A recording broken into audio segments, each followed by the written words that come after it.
Hello, everyone, and welcome to another episode of Critique Revolve. I am your host this time, Thomas Cowley, and joined with me is Michael Flores. Hello. Which really shouldn't be a surprise if I'm on. It's usually you at this point. Yeah.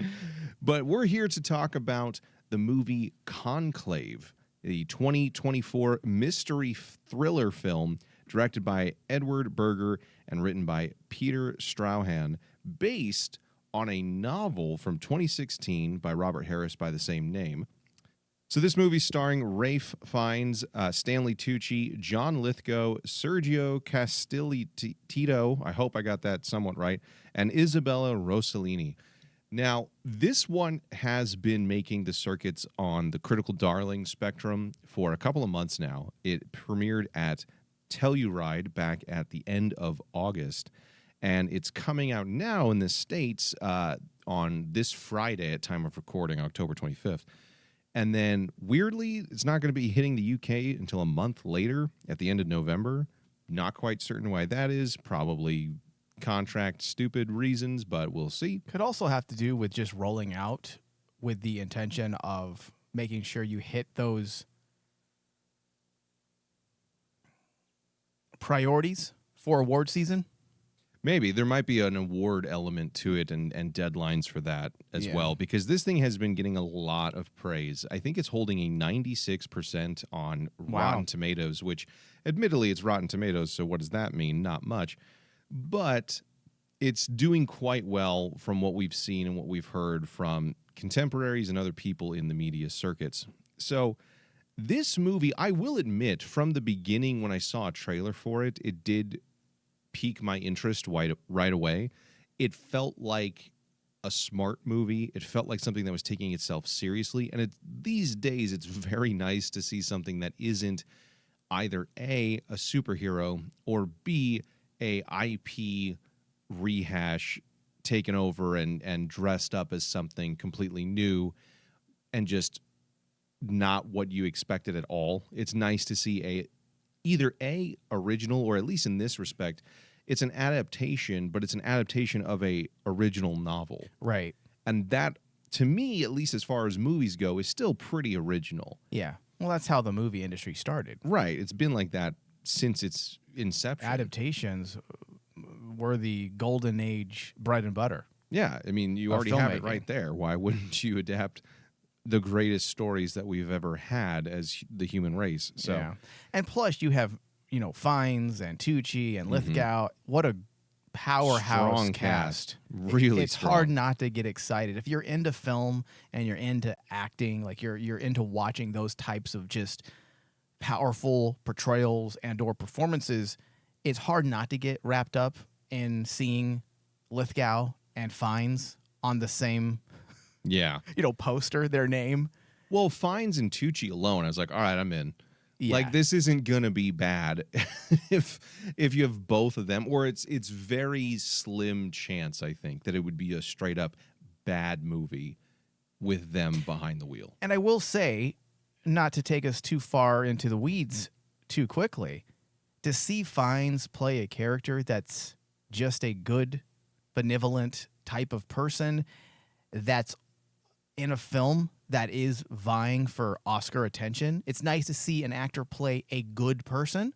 It seems like over the last 15 years, we have glorified the antagonist role. Well, not only that, I think that a lot of poorly guided or directed movies these days take traditionally antagonistic characteristics and apply them to their protagonist, not realizing it. Mm-hmm. And we still therefore kind of glorify the villain just unintentionally. Right. I mean, how rare is it for us to get a performance like this where there's no one that you would say is evil incarnate? So it's a bunch of people just playing real people. Well, it's a very human story. Yeah. It's a very human portrayal of drives and motivations and aspirations and greed and the folly of all of those basic human elements. But it is nice to see Fiennes in a more subdued and, like you said, beneficial or benevolent Yeah. character that's not the villain or something over the top like he's been in other movies. And that's not to say that I don't appreciate those over-the-top villains. I think Right. it's very clear on this network. We love those types of performances as well. I mean, in but- Bruges. Exactly. However, we have also discussed that it seems like the best awards seem to go, the accolades seem to now go to those crazy, outlandish villain roles or bad guy roles or the tragic role. And I understand it's the nature of drama, right? Right. But we have forgotten the regular role, the regular air quote role of just a person being a human being, a regular non-evil person going about their day to day. We don't really focus on those roles as much. We're in the era of Bombastic. Bryan Cranston's Breaking Bad. I know I say we're in the yeah. era of, and that show's now been off the air for a very, very long time. But that was in large part the very beginning of, of society or mainstream culture becoming enamored with villains. I think it was The Sopranos in that kind of a 1-2 punch. Yeah. That really set that up, at least as far as the mainstream, because not a lot of people know The Wire to the same level as Sopranos and Breaking Bad. But yeah, you're right. That the shockwave of those characters, Tony Soprano and Walter White, have still sent ripples out that we're feeling to this day. And then you have A-list stars like Tom Cruise, who in years past would never play villains. It was something that their managers and agents would tell them never to do. You want, if you want to destroy your reputation really quick, then play the villain. That's why for years you would never have those A-list stars playing those go-to villains. And then Tom Cruise and Tom Hanks, right around the same time, decided to play villains, and it changed the game for A-list celebrities. You had Tom Hanks play a very anti-hero, borderline murderous character in Road to Perdition. Then you had Tom Cruise play the villain in Collateral, in Michael Mann's Collateral, opposite of Jamie Foxx. Very good movie. That really changed it up for actors when they showed that, hey, you can be an A-list celebrity and play these roles. And since then, it's the rest is history. That's pretty much been the trajectory for a lot of performances now. What villain can I play? Well, I think there's a natural inclination towards villains in some way. Of course, yeah. They're more exciting often. They get better costumes almost all the time. And they're very iconic compared to the heroes. It's understandable. Yeah, for every Luke Skywalker, Han Solo, you have Darth Vader, and who's people's favorite? Like, it's usually Princess Leia. That one, correct? At least if you did a poll today by completely disingenuous people. I played Princess Leia when I was a kid. Yeah, when we played I thought you were going to say Wars. like in the bedroom earlier. Oh, no.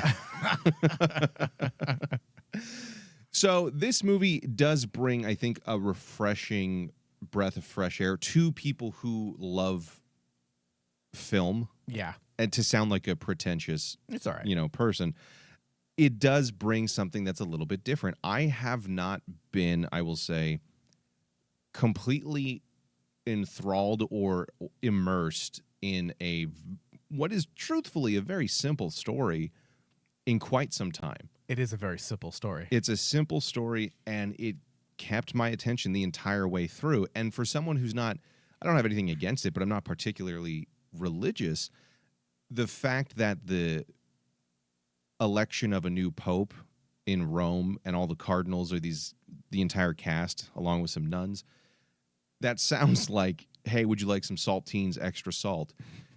To most people, I think, these days. There's a very much a negative light on faith in many aspects, I'd say, of modern-day pop culture or the social zeitgeist.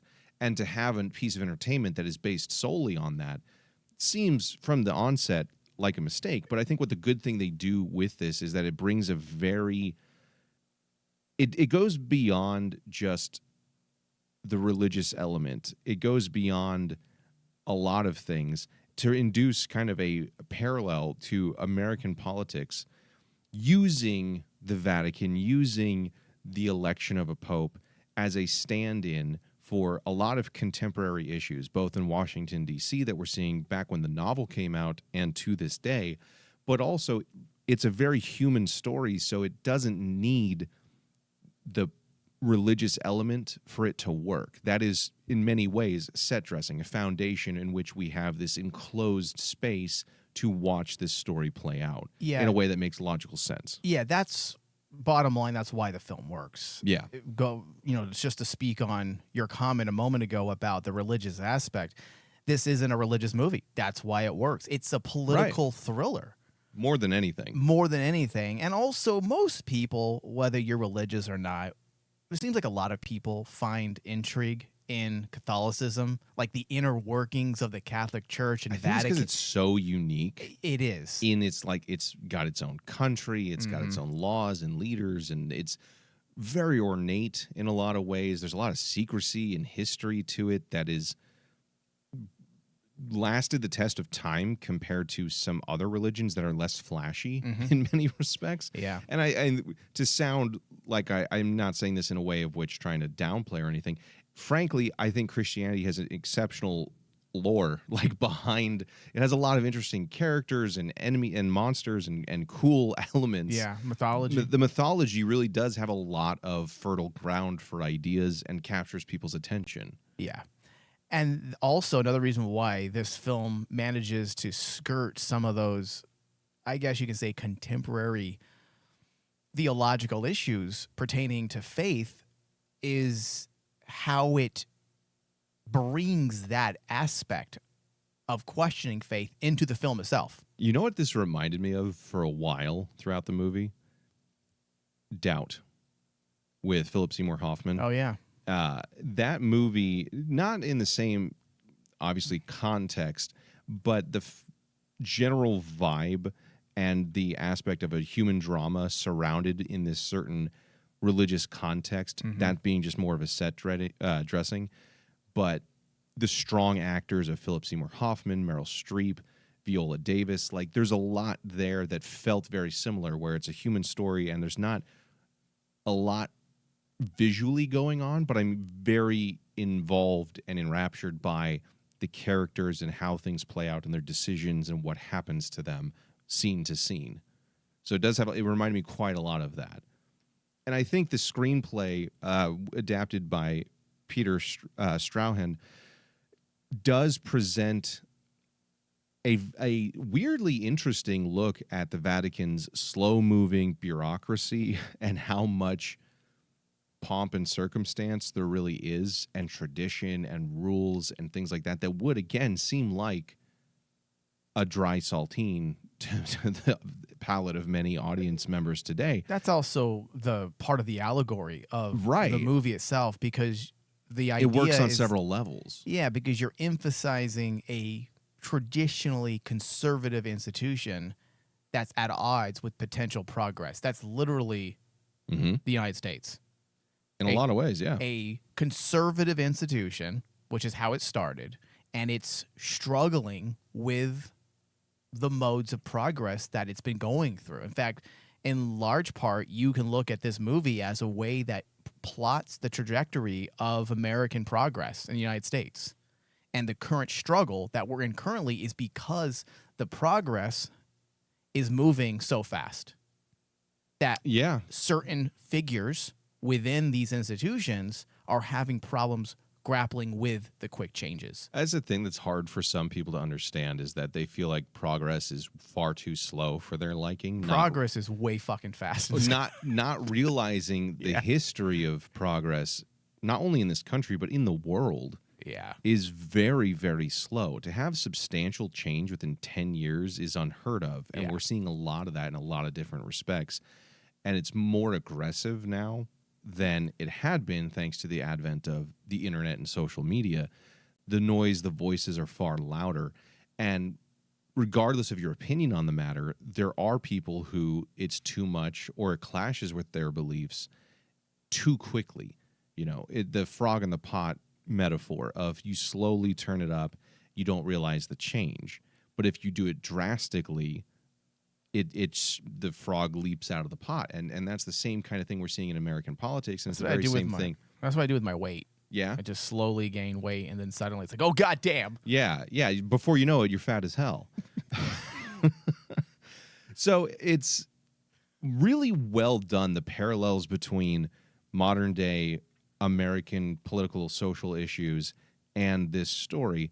And it takes the Vatican's internal politics and uses it as a reflection of the broader governmental dynamics that we have currently in play today, where the behind the scenes maneuvering and back alley deals and decision making and shadowy meetings in a hallway kind of thing mirror the tense bipartisan atmosphere we have currently in American politics. And I think the general atmosphere and understated approach that Conclave takes to this sets it apart from most other religious dramas. Doubt, as good of a movie as it is very steeped in the problems directly relating to the church at the time. Whereas this feels more of a general allegory to a different element, yet still true to what's happening in this story and the religious setup of the Vatican in that world. And delving into themes of the political stagnation, reform, clashing ideologies, and all of the baggage and, unfortunately, bad decisions that come with that. Yeah. As a religious drama, do you feel like this?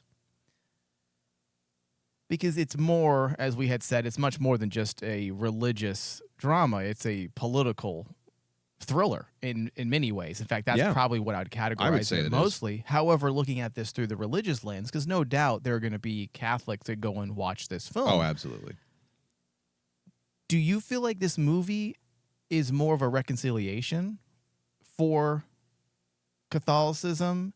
Meaning, is it a way for the Catholic, the church-going Catholic, to reconcile with many of these changes? Like, how do you wrestle the progressive reform with that of your own faith? Like, how do you confront that type of existentialist, like, change? Because your faith is being questioned. When you are asked, when someone is asking you to look at something differently, right? Specifically how this movie ended. And I don't want to get into that because that's a major spoiler, and I don't want to spoil the movie. But just with how the film ended, and when you focus on Fiennes' performance towards the end, and how kind of like bygones be bygones. Yeah. It is what it is. It seemed like it was a reconciliation for that character. Do you feel like Catholics are going to go in feeling that, or do you think this movie is going to rub them the wrong way? You are Catholic, by the way. You're non-practicing, correct? I was raised Catholic. Yeah. I would say I'm probably closer to agnostic these days, where I think there's something, but I don't. But you were raised within Catholic But I was raised circles. within Irish Catholic circles, so, it explains a lot of my issues. Yeah. I think it's going to... this is a bit of both. Because I wasn't sure, because I come from a religious background myself. I am not religious, but my family definitely was. Right. And a movie like this didn't bother me, but it takes a lot for me to get bothered, because when I go see a movie, I want to have questions, meaning I don't want things to be just given to me. Like, give me ideas. Give you something to think about. Don't give me absolute thoughts. I want to feel like the director and the writer is also trying to fumble through his ideas, not in terms of making the movie. You can't fumble your way to making a movie, but almost like a philosophical dialectic. Like, there's a back and forth conversation. Well, so to go back to the previously mentioned movie, I think I think Doubt does that very, very well. The ending of that movie, to not give too many spoilers, I mean, it is over 15 years old now, so I probably could. But the entire idea of that movie is that while seeking to do the right thing, it instills a lot of doubt into a very religious person about their faith as a whole. Yeah. If you remember the movie. And I think that does quite a good job, because it does make you kind of question and wonder, and how would you react to that, and is there a right and is there a wrong? when it comes to certain things. I'm obviously not saying the subject material right or wrong, but like the experience that Meryl Streep's character goes through is one that does leave a lot of questions and says, how would you react to that? Does it question your faith? Does it leave doubt in your mind? Because don't you feel like this film does something similar? I think this movie... I think it's absolutist in its politics. In its actual political metaphor, I think it's very clear in what direction it's taking or what side politically it's falling on. But from the religious perspective, I don't think it's as clear. Here's the thing. I would say that I think at first glance, a surface level reading, people will see this movie who are religious, and it might rub them quite the wrong way in some respects. But I think that if you step back and look at what the movie is trying to say as a whole, I think it does kind of affirm a lot of the supposed tenets of belief within not only Christianity, but a lot of religion, if not all religion as a whole, about how to approach people who see things differently than you and what is the right way to deal with things. The flawed element of human nature being mixed into this, which finds characters very much kind of caught in the middle between man-made problems and political elements and who's going to do what for, quote, the right person, the right thing to do, and his true belief of what this institution should be doing, what it should represent, and how it should be put, how things should move forward. I think that what the movie does very well is it gives you a very human, relatable, realistic outlook as to why not just the church, but government and many things, institutions, move the way they do, are as slow as they are, and how difficult it is to enact change and the stuff that goes on behind the scenes that we don't see. Yeah. Because I think it had a very fair portrayal of there isn't somebody who's truly a villain except kind of one person. He does as a questionable metaphor. things. He does things that are questionable or offensive to many people in a certain group, especially. But from his perspective, he's doing it for tradition to save the thing he loves in a way. Right. And whether or not you agree with his route, you can understand, I think, where he's coming from, especially in Act 3. Yeah, and just to give this a little bit of political context and how this parallels the shenanigans of Washington, D.C., without giving any spoilers, in large part, what you're getting is a film that anyone who follows politics knows that there are many people in the Democratic Party currently who feel like the Democratic Party is not where it should be currently. They need to get their shit together. The party itself and what it represents are things that you can check off as positives on the moral checklist. Yes, yes, yes, great. But we can all agree, it seems like most people, the political party that is the Democratic Party cannot get their shit together. There's infighting. It's destroyed by that infighting and its inability to be a cohesive whole. Political party. Moving towards their goals. It's all being ripped apart by people who have their way they want to do it. All similar agendas, right, but different ways to get there. Then you have the unified conservative front led by the Italian cardinal. Yeah, they're I all believe cardinals. In the film. Yeah. The Italian cardinal, who obviously is a Donald Trump stand-in, or at least a conservative stand-in. Yeah, maybe not Trump to the point of on the nose, Correct. Come on, let's eye roll. What is this, SNL? But a lot of the general stand, viewpoint, and attitude. Right. I feel like it is. I feel like it's a very fair look at politics in a lot of ways. It does have a firm view that it's in a stance it's taking, which is what most films do. But I think its strength is or can be derived from its political allegory and how it set itself up as the mirror of American politics.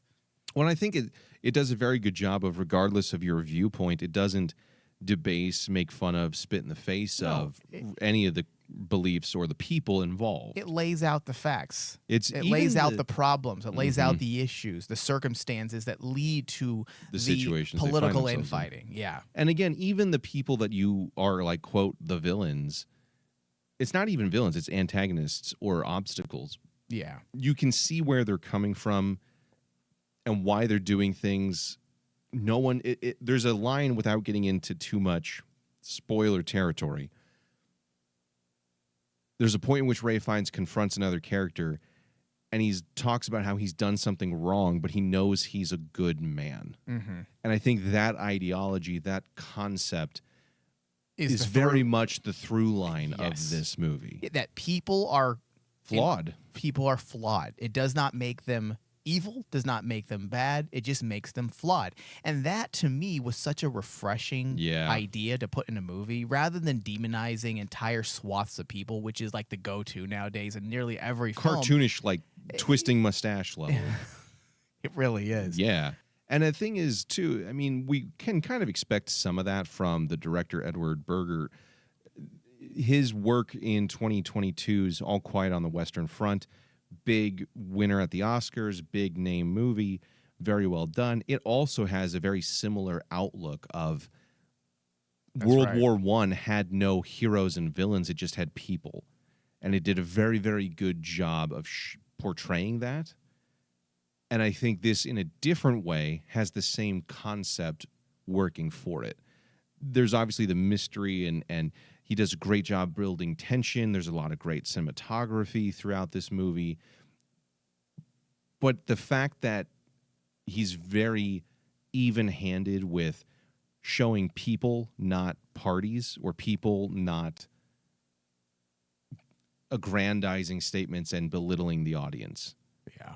Even if you may not agree with the stuff that is present at all times, I think it's handled very, very well. This is the best way to do politics in today's climate. I've always said that. I feel like you need to create distance. If you want to talk about a current political moment, you can't make the movie about the exact fucking people. Just like that recent Sebastian Stan film. Sebastian Stan. That's about Donald Trump. I'm like, that's or people are trying to understand why it was a box office bomb. Number one, most films tend to be box office bombs nowadays. Number two, you're making a political movie about a political figure in the current political moment. Those very seldom work because of quality issues. Look at Vice, even. That was should have been bigger than it was, and it was a mess. Yeah. No movies are great when it's filled with toxic bias. Yeah. I guess is the best way to say it. Whether your view is correct or not, or I agree with it, doesn't matter. I don't think I've ever watched a movie made in the current political moment about the political thing that the movie's talking about. Well, and that's Oliver Stone has done that a few times, and every time he's done it, the movie's never worked. You need distance. You need time. Well, that's the thing is, like, I brought up Vice because that was a very hit or miss movie, kind of a for a lot of people that saw it, which I think at the time kind of surprised some people because of who was involved. Adam McKay, the star-studded cast. It seemed like it would be something that was a knockout hit, and it was kind of a trip, fall, smash, and chipped its tooth kind of idea, because the same idea of The Big Short, which was well done, only kind of worked in one way. Mm-hmm.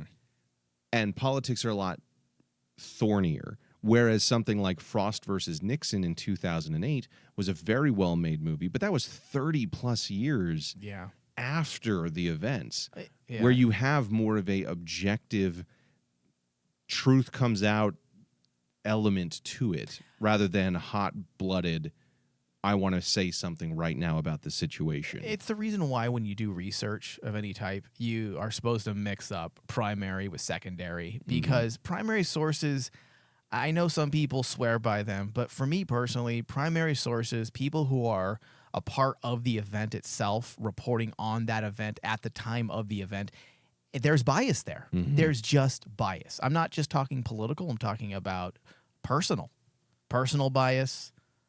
sexual bias, whatever you can't are help it. at that moment it's gonna be there. It's gonna be a filtered lens of history. So sometimes it's best to wait. That's why secondary sources, let's just put it into that context, sometimes are better because it's reporting on the history after the fact, after time has gone by. So bringing it back to this movie, again, the fact that this movie, yes, is talking, again, this is our interpretation of it, but it's, if you look for, there are very specific words that you can pinpoint that clue the viewer in that it is, in fact, talking about the current political moment that we're in. But because they're using the Vatican and the Catholic Church, it's displacing the current political moment in a way that's a little more palatable for the viewer. It's, what is it? It's Animal Farm talking about Russia and socialism, right? It's the same idea of people can see past it when it's not exactly the subject that it's trying to talk about. Yeah. Which is kind of funny because I did notice, and I was going to ask you after the movie, but I didn't think of it. The camera work in this, there's a lot of great scenes, wide shots with some great blocking and choreography between the outfits to give this idea of the grandiose nature of the situation they find themselves in. But most of the movie is shot in a very shallow focus with only the very, very up close element of the character you're looking at that time, mostly being Ralph Fiennes, is in focus. Everything else is blurry. Yeah. And for a minute, I was like, when the fuck, how did Zack Snyder make this movie after some of Rebel Moon? I had a feeling you were going to have a problem with the cinematography. But, well, here's the thing.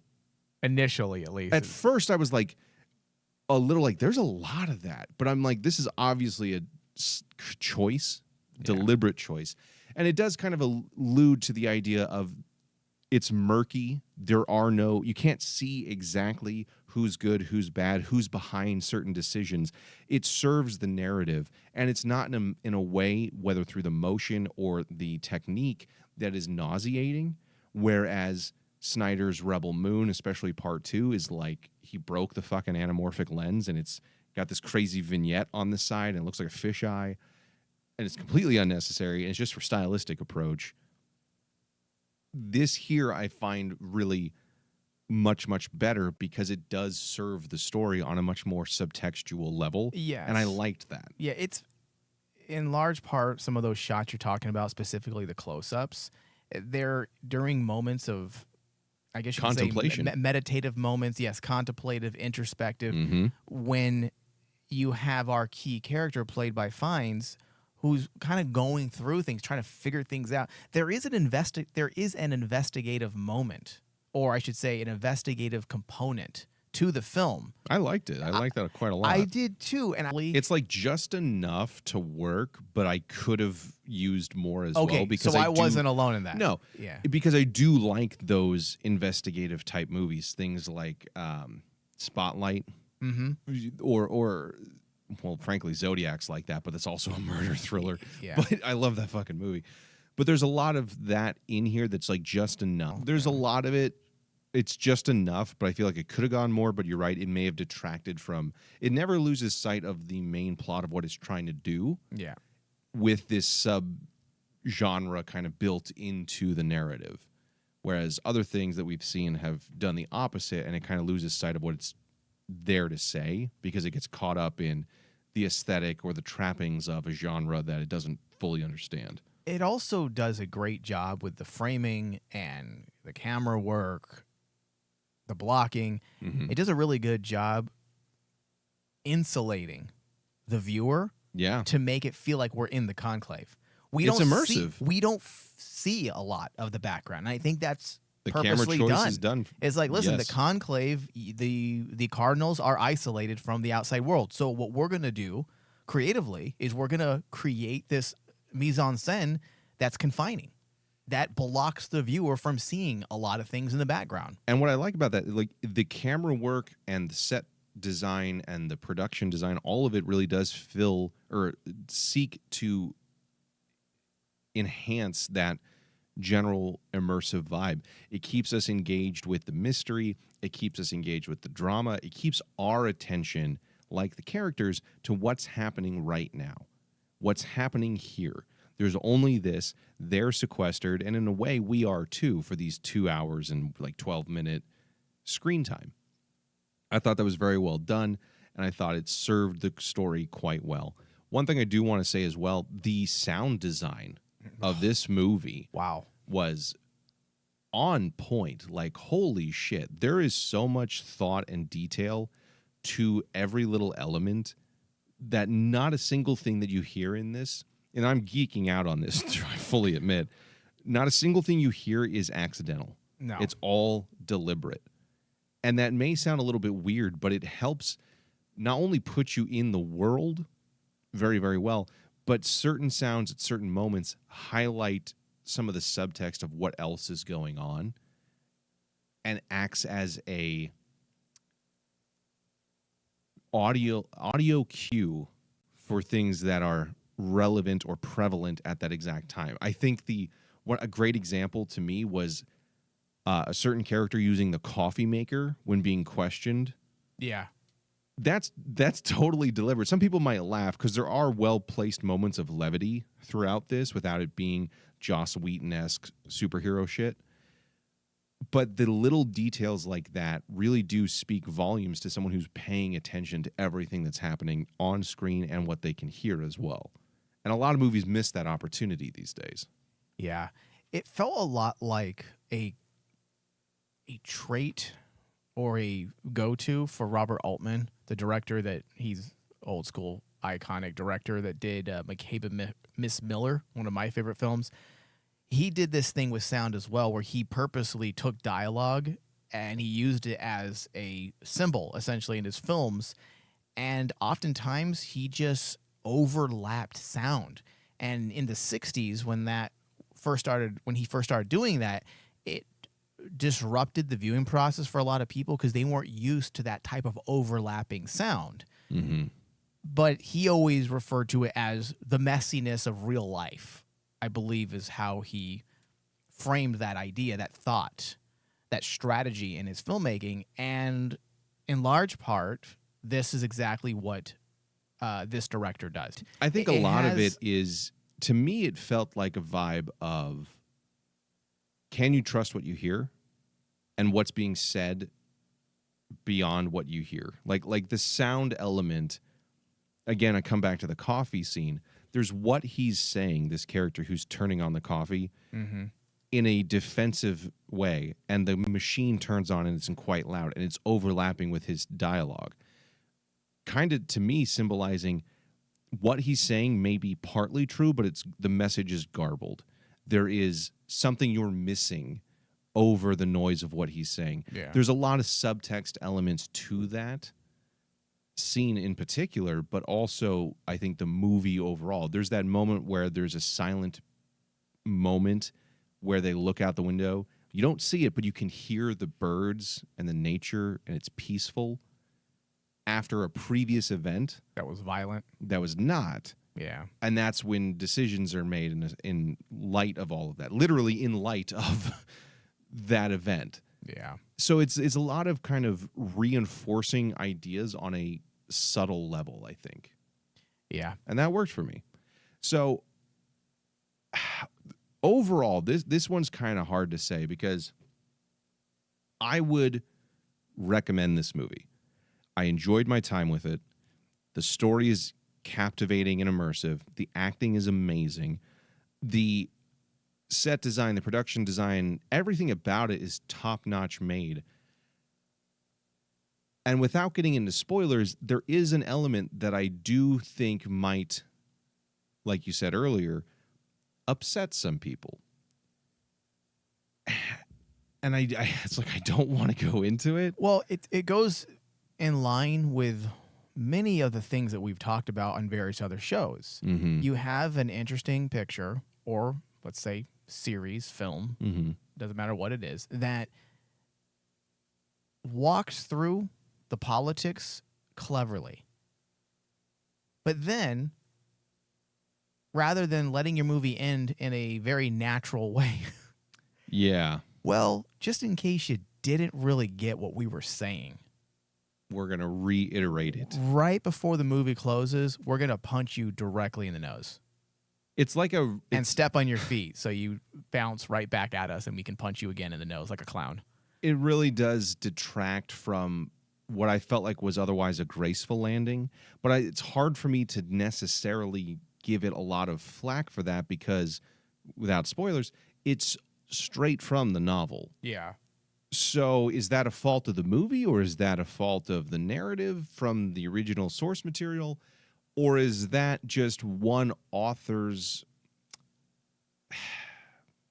without saying too much, shortcoming for sake of their ending? That's being very vague. But I enjoyed the movie. I will say I enjoyed it. I think it was very well made. And I think it definitely, from performances and directing and a lot of elements, has a strong contender element for award season as we come to the end of the year. Yeah. So what would you give this one, Mike? I'm struggling with my percentage here a bit. Well, I have a number, I think. I would say the movie's an 84. Ooh. Do you know what mine was? What was it? 85. Yeah, it's an 84. Yeah. It's a really good movie, and it definitely is an Oscar contender, without a doubt. Mm-hmm. If Ralph Fiennes does not get nominated, I riot. I would be surprised. Lithgow, maybe, possibly supporting. They should have. If they gave him maybe one or two more scenes, he needed one more with like real powerful scene. Yeah. So I feel like Fiennes will be the only person really nominated. Maybe the Afghanistan Cardinal. That actor was also really good as well. Yeah. Man, that was a really good role. Carlos Diaz as Cardinal Benitez. Yeah. Yeah. That 84. I give it an 85. I'm right in there. I enjoyed it quite a lot. And it's something that I would say if somebody's looking for a thinking movie or just something different that's interesting and will keep your attention, you can do a hell of a lot worse than this, regardless of your opinions. And I think especially because of how most of the movie's politics and subject material is handled is quite well balanced. Yep. I think a lot of people can walk away from this having enjoyed their time. So, yeah. And that these days, frankly, that's a lot to ask from Hollywood. So that's true. So, yeah, I think that's going to do it here for us at Critique Revolve. Thank you, everyone, for listening. Let us know what you think. Do you agree with our opinions? Did you see the movie and have a completely different interpretation? Let us know what you think. Leave us a review, as always. And thank you for joining us.